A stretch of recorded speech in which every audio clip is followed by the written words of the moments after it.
जय श्री कृष्ण. नमस्कार मंडळी, तुमचं मनापासून स्वागत आहे धार्मिक माहिती या माझ्या यूट्यूब चॅनलवर. आजचा हा दिवस तुमच्यासाठी सुखाचा, आनंदाचा आणि मंगलमय जावो अशी मी भगवान श्रीकृष्णांचा चरणी प्रार्थना करतो आणि याच शुभ भावनेने आजच्या या नवीन व्हिडिओची सुरुवात करत आहे. उद्या म्हणजेच 6 मार्च 2026 शुक्रवार या दिवशी एक अतिशय महत्त्वाची आणि पवित्र तिथी आली आहे. मराठी पंचांगानुसार उद्या वर्षातील शेवटची संकष्टी चतुर्थी येत आहे. मराठी वर्षाच्या गणनेनुसार ही शेवटची चतुर्थी असल्यामुळे तिचं महत्त्व अधिक वाढतं. काही दिवसांनंतर गुढीपाडव्याच्या पवित्र सणापासून नव्या वर्षाची सुरुवात होणार आहे. त्यामुळे ही संकष्टी चतुर्थी म्हणजे जणू जुन्या वर्षाचा शेवट आणि नव्या वर्षासाठी मंगल आशीर्वाद घेण्याची एक सुवर्ण संधी मानली जाते. संकष्टी चतुर्थी हा आपल्या हिंदू धर्मातील अत्यंत पवित्र आणि महत्त्वाचा दिवस मानला जातो. हा दिवस विशेषतः भगवान श्री गणेशांना म्हणजेच आपल्या सर्वांच्या लाडक्या गणपती बाप्पांना समर्पित असतो. संकष्टी या शब्दाचा अर्थ आहे संकट दूर करणारी.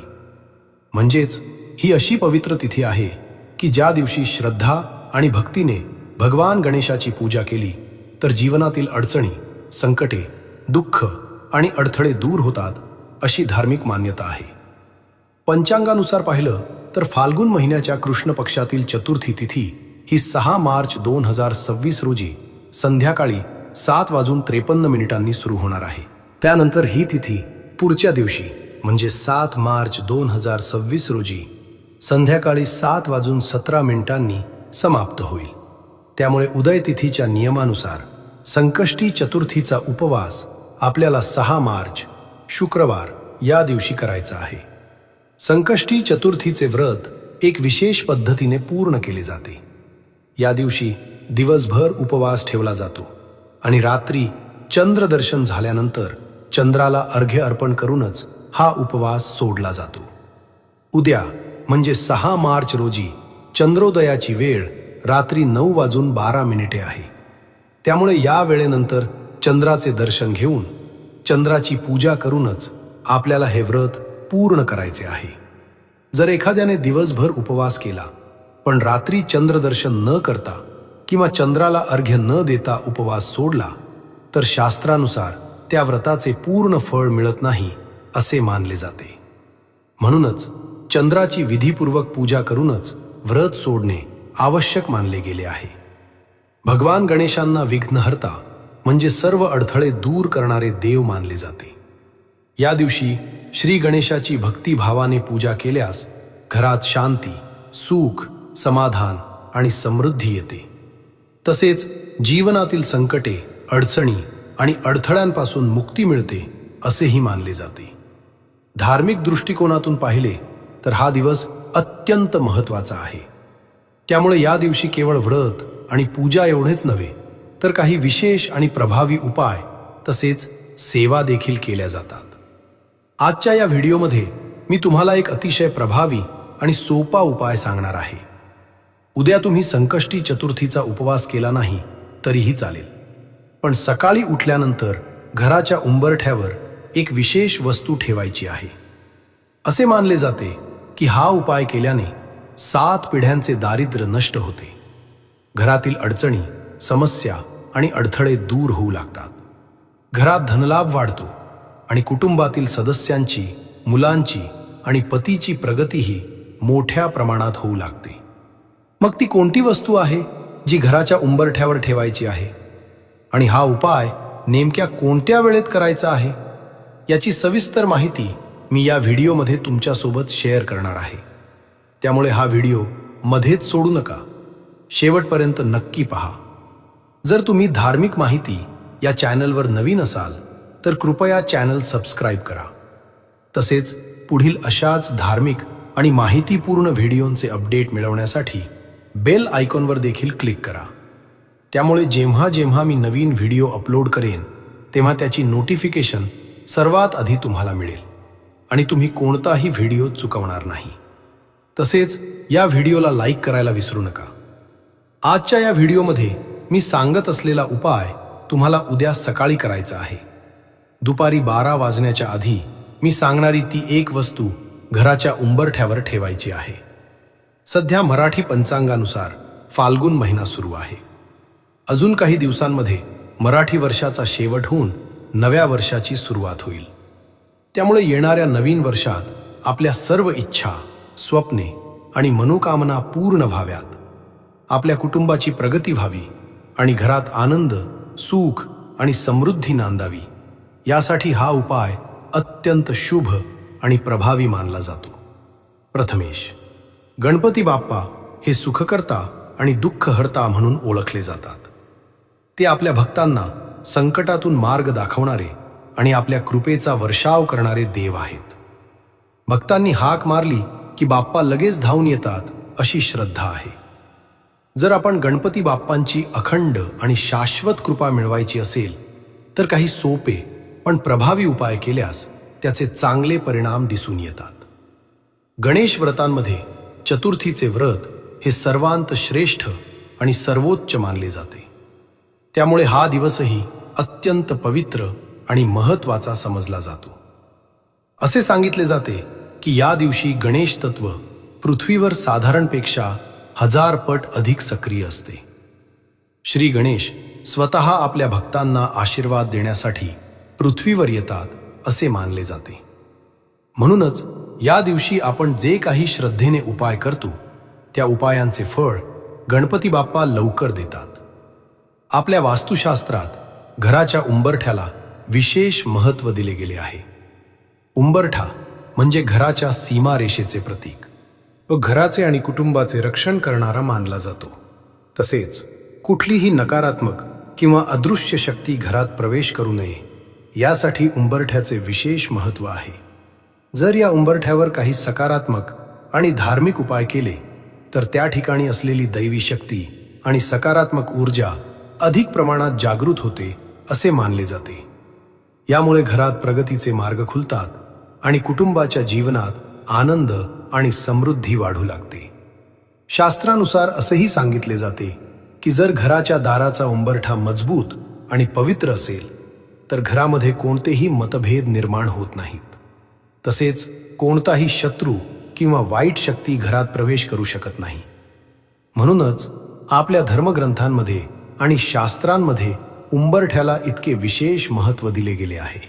आणि याच उंबरठ्याचा परिणाम व्यक्तीच्या आयुष्यावर खूप मोठ्या प्रमाणात होत असतो. त्यामुळेच वास्तुशास्त्र आणि ज्योतिषशास्त्र या दोन्ही शास्त्रांमध्ये उंबरठ्याला अत्यंत विशेष महत्त्व दिले गेले आहे. उंबरठ्यावर काही योग्य आणि प्रभावी उपाय केले तर व्यक्तीच्या जीवनातील प्रगतीचे मार्ग हळूहळू खुले होऊ लागतात. जीवनात सकारात्मक बदल दिसू लागतात आणि माता लक्ष्मीची कृपा मिळू लागते. इतकेच नाही तर घरामध्ये लक्ष्मीचे स्थिर आणि कायमस्वरूपी वास्तव्य राहते असे मानले जाते.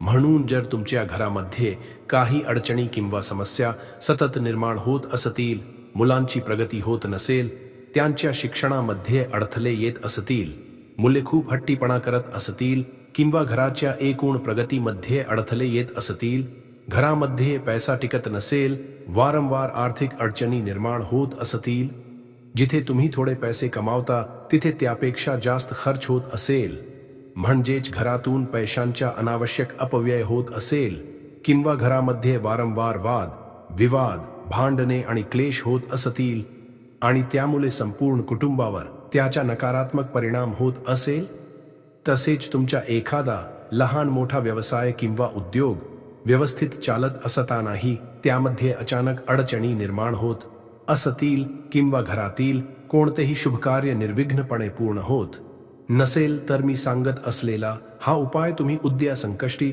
चतुर्थीच्या दिवशी नक्की करायला हवा. हा उपाय करण्यासाठी उद्या सकाळी लवकर उठणे आवश्यक आहे. सर्वप्रथम स्वच्छ स्नान करावे. आंघोळ करताना पाण्यामध्ये थोडेसे लाल चंदन आणि थोडीशी हळद मिसलावी. असे केल्याने आपल्या शरीरातील आणि मनातील नकारात्मक ऊर्जा कमी होते आणि त्याऐवजी सकारात्मक ऊर्जा निर्माण होण्यास मदत होते. स्नान पूर्ण झाल्यानंतर स्वच्छ आणि पवित्र कपडे परिधान करावेत. त्यानंतर सर्वप्रथम आपल्या देवघरातील सर्व देवतांची विधीपूर्वक पूजा करावी. जर तुमच्या देवघरामध्ये गणपती बाप्पांची मूर्ती असेल तर त्या मूर्तीवर अभिषेक करावा। हा अभिषेक तुम्ही साध्या स्वच्छ पाण्याने करू शकता किंवा पंचामृताने केला तरीही चालेल। जर तुम्ही पाण्याने अभिषेक करत असाल तर अभिषेक करताना गणपती अथर्वशीर्ष याचे पठण करावे। अभिषेक झाल्यानंतर जे तीर्थ तयार होते ते मुलांना पाजावे। उरलेले तीर्थ पिण्याच्या माठात टाकावे, कारण ते तीर्थ पवित्र आणि सिद्ध मानले जाते आणि त्यामध्ये दैवी शक्ती असल्याचे मानले जाते। भगवान गणेश हे विद्या आणि ज्ञानाचे अधिपती आहेत, म्हणून जेव्हा हे पवित्र तीर्थ मुलांना दिले जाते तेव्हा त्यांच्या स्वभावातील हट्टीपणा, चिडचिड आणि तापटपणा कमी होण्यास मदत होते। त्यांची अभ्यासामध्ये रुची वाढते आणि प्रगतीची सुरुवात होते। त्यामुळे मुलांना हे तीर्थ नक्की द्यावे। जर पंचामृताने अभिषेक केला असेल तर त्यातील थोडेसे तीर्थ मुलांना द्यावे आणि उरलेले तीर्थ तुळशी वगळता इतर कोणत्याही झाडाला अर्पण करावे। यानंतर गणपती बाप्पांच्या मूर्तीला हळद, कुंकू, अक्षता आणि चंदन लावावे। त्यांना जास्वंदाचे फूल अर्पण करावे। दुर्वा उपलब्ध असतील तर त्या देखील अर्पण कराव्यात। त्यानंतर गूळ आणि खोबऱ्याचा नैवेद्य दाखवावा। धूप, दीप आणि अगरबत्ती लावून घरातील वातावरण सुगंधित आणि प्रसन्न करावे। यानंतर हा जो उपाय आहे तो घराच्या उंबरठ्यावर करायचा आहे। सर्वप्रथम एक दिवा प्रज्वलित करावा।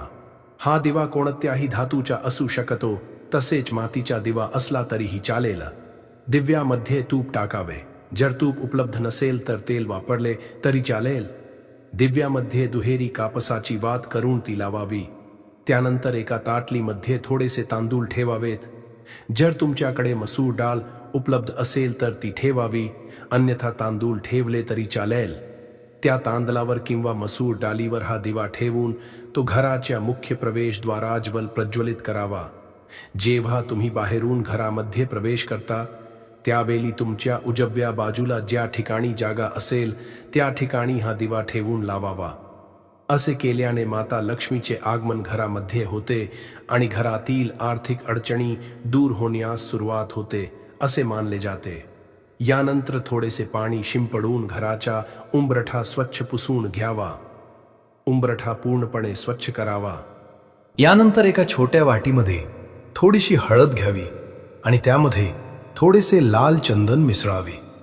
त्यानंतर त्यामध्ये थोडेसे गोमूत्र, थोडेसे गंगाजल आणि थोडेसे गुलाबजल टाकावे।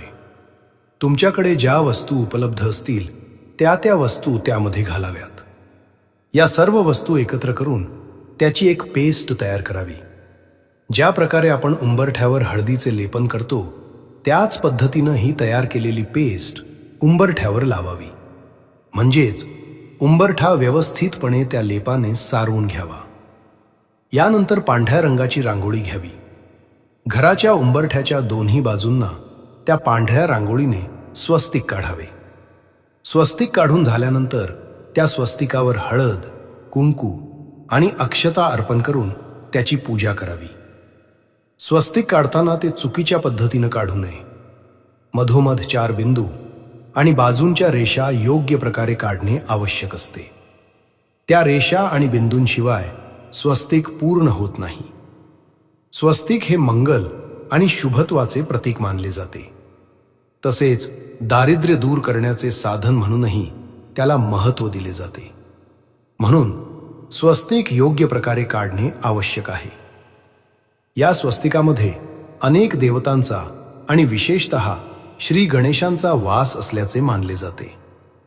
त्यामुळे कोणतीही पूजा असो किंवा कोणतेही शुभकार्य सुरू करायचे असेल तेव्हा सर्वप्रथम स्वस्तिक काढून गणपती बाप्पांची पूजा केली जाते आणि त्यानंतरच त्या कार्याची सुरुवात केली जाते। इतके महत्त्व स्वस्तिकाला दिले गेले आहे। आता स्वस्तिक काढून झाल्यानंतर त्या स्वस्तिकाच्या मधोमध जिथे त्या 4 रेषा एकत्र येतात त्या मध्यभागी एक सुपारी ठेवावी। आपल्या उंबरठ्याच्या डाव्या आणि उजव्या बाजूला काढलेल्या स्वस्तिकाच्या मध्यभागी प्रत्येकी एक सुपारी ठेवायची आहे। आपल्या उंबरठ्याच्या डाव्या आणि उजव्या बाजूला काढलेल्या स्वस्तिकाच्या मध्यभागी प्रत्येकी एक सुपारी ठेवायची आहे। म्हणजेच दोन्ही बाजूंना मिळून 2 सुपाऱ्या त्या ठिकाणी ठेवाव्यात। आता सुपारीचे 2 वेगवेगळे प्रकार असतात। एक प्रकार म्हणजे पूजेसाठी वापरली जाणारी सुपारी आणि दुसरा प्रकार म्हणजे खाड्याची सुपारी.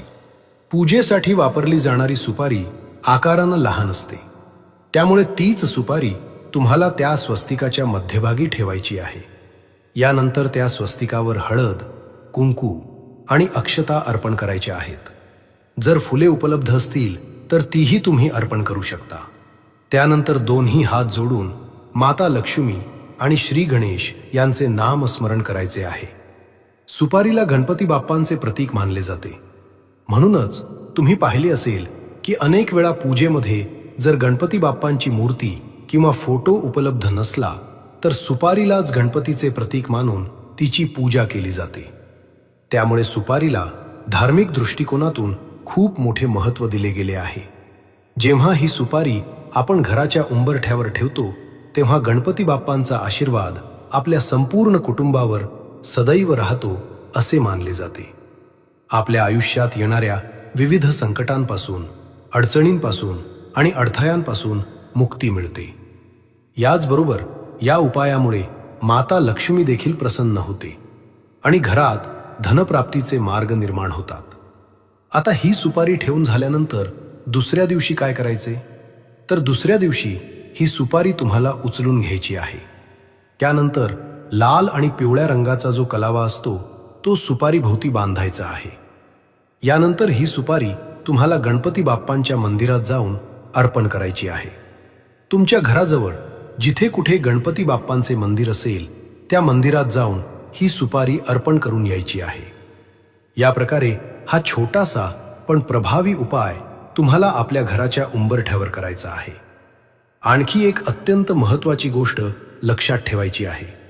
जेव्हा तुम्ही या सुपाऱ्या उंबरठ्यावर ठेवणार असाल तेव्हा स्वस्तिकाच्या मध्यभागी आधी थोडेसे तांदूळ अर्पण करायचे आहेत आणि त्या तांदळावर ही सुपारी ठेवायची आहे.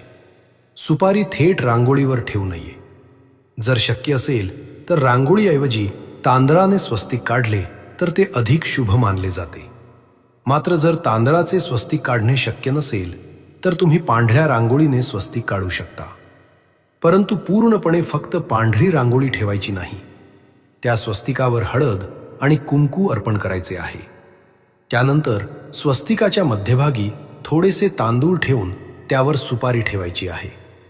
त्याचबरोबर तुम्हाला कुंकवाने घराच्या मुख्य प्रवेशद्वारावर शुभ आणि लाभ असे शब्दही लिहायचे आहेत. सर्वप्रथम शुभ हा शब्द लिहायचा. त्यानंतर मध्ये स्वस्तिक काढायचे आणि त्या स्वस्तिकाच्या बाजूला लाभ हा शब्द लिहायचा आहे. हे शब्द अत्यंत शुभ मानले जातात. शुभ म्हणजे चांगल्या, मंगल, पवित्र आणि सकारात्मक गोष्टी. घरामध्ये सुख, शांती आणि चांगल्या कार्यांची सुरुवात व्हावी यासाठी शुभ हा शब्द लिहिला जातो. तर लाभ म्हणजे फायदा, प्रगती आणि यश. व्यवसाय, कामकाज किंवा जीवनामध्ये वाढ आणि भरभराट व्हावी या भावनेने लाभ हा शब्द वापरला जातो. हिंदू परंपरेनुसार शुभ आणि लाभ हे भगवान गणेश यांचे पुत्र मानले जातात असे अनेक कथांमध्ये वर्णन केलेले आहे. त्यामुळे घरामध्ये नेहमी शुभत्व आणि लाभ राहावा ही भावना व्यक्त करण्यासाठी मुख्य प्रवेशद्वारावर शुभ आणि लाभ हे शब्द लिहिले जातात. म्हणून तुम्हालाही घराच्या मुख्य दरवाजावर कुंकवाने शुभ आणि लाभ असे लिहायचे आहे आणि त्याची देखील पूजा करायची आहे. त्याचबरोबर उद्या तुम्हाला गणपती अथर्व शीर्ष याचे पठण नक्की करायचे आहे. शक्य असल्यास ते 11 वेळा करा. जर ते शक्य नसेल तर किमान 1 वेळा तरी पठण करावे. तसेच गणपती बाप्पांचे संकटनाशक स्तोत्र देखील तुम्ही म्हणू शकता किंवा ओम गणगणपतये नमः या गणपती बाप्पांच्या महामंत्राचा जप केला तरीही चालेल. मात्र जे काही शक्य होईल ती सेवा आणि भक्ती तुम्ही नक्की करावी.